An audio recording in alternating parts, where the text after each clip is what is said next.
तुम्हाला खोकला झालाय तर घरगुती सिरप आपण या ठिकाणी तयार केलेला आहे।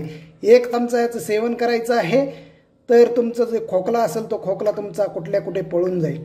तुमचा खोकला घालवण्यासाठीचं हे सिरप नेमकं कशाचं बनवलं, याचं सेवन किती प्रमाणात करायचं, किती वेळेस करायचं हे सविस्तर जाणून घेण्यासाठी हा व्हिडिओ तुम्ही शेवटपर्यंत पहा, म्हणजेच तुमच्या लक्षात येईल। चला तर आता आपण कृतीला सुरुवात करूया।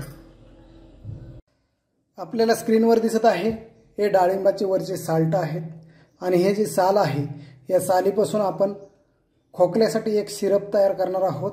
याचं जर आपण सेवन जर केलं तर आपला जो खोकला असेल, कफ असेल, सर्दी असेल, ताप असेल, हे सर्व विकार जाणार आहेत। ह्याच्यामध्ये व्हिटॅमिन ए आणि व्हिटॅमिन सी मोठ्या प्रमाणात असल्यामुळे आपली दृष्टी तर सुधारणार आहेच, परंतु आपली जी प्रतिकारशक्ती आहे ती प्रतिकारशक्ती कैक पटीने वाढणार आहे।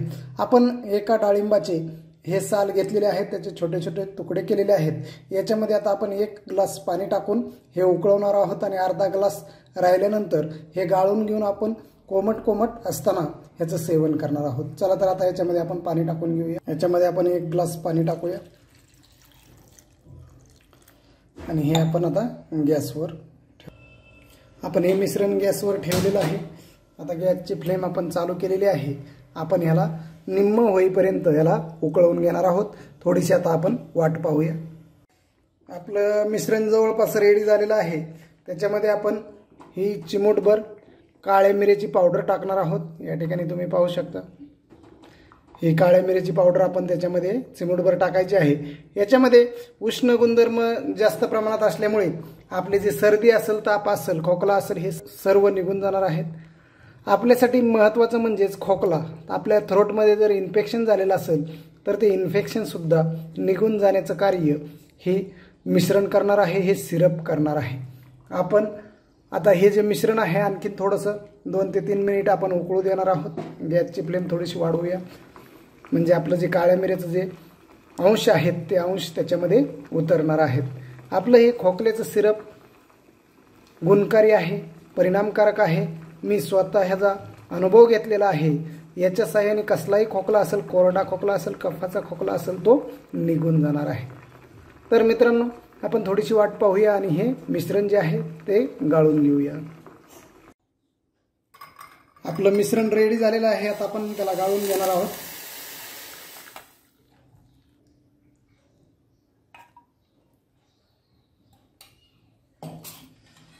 अत्यंत गुणकारी असलेला काढा आपला या ठिकाणी तयार झालेला आहे आणि ह्या काढ्याचं आपण सेवन सकाळी आणि संध्याकाळी सलग 3 दिवस करायचं आहे। सकाळी उठल्याबरोबर कोमट असताना जर आपण याचं जर सेवन जर केलं तर आपला खोकला जो आहे त्या मिनिटापासून थांबणार आहे। परंतु बेस्ट रिझल्टसाठी आपल्याला हे जे सेवन आहे याचं 3 दिवस करायचं आहे, सकाळी आणि संध्याकाळी अर्धा तास अगोदर, आणि नंतर काही खायचं नाही। आपला खोकला समूळ नष्ट होणार आहे।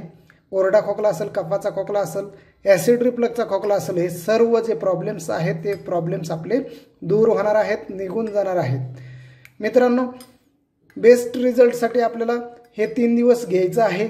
तुम्हाला जर प्रतिकारशक्ती वाढवायची असेल, प्रतिकारशक्ती जर बूस्ट करायची असेल, इम्युनिटी बूस्ट करायची असेल, तर तुम्ही सलग 7 दिवस जर याचं जर सेवन जर केलं तर तुम्हाला वर्षभर तुम्हाला कोणत्याच दवाखान्यात जावं लागणार नाही। तुमची प्रतिकारशक्ती एवढी वाढेल की तुम्हाला सर्दी काय, ताप काय, खोकला काय हे कोणताच आजार तुम्हाला वर्षभर होणार नाही। मित्रांनो, ह्याचं एक वेळेस तुम्ही सेवन करा आणि तुमचा जो अनुभव असेल तो अनुभव तुम्ही कमेंटमध्ये नक्की विचारू शकता, शेअर करू शकता। मित्रांनो, तुम्हाला जर हा व्हिडिओ आवडला असेल तर लाईक करा, शेअर करा। तसेच आपला चॅनल जर सबस्क्राईब केला नसेल तर सबस्क्राईब करायला विसरू नका। नवीन विषयासह भेटू, तोपर्यंत टेक केअर।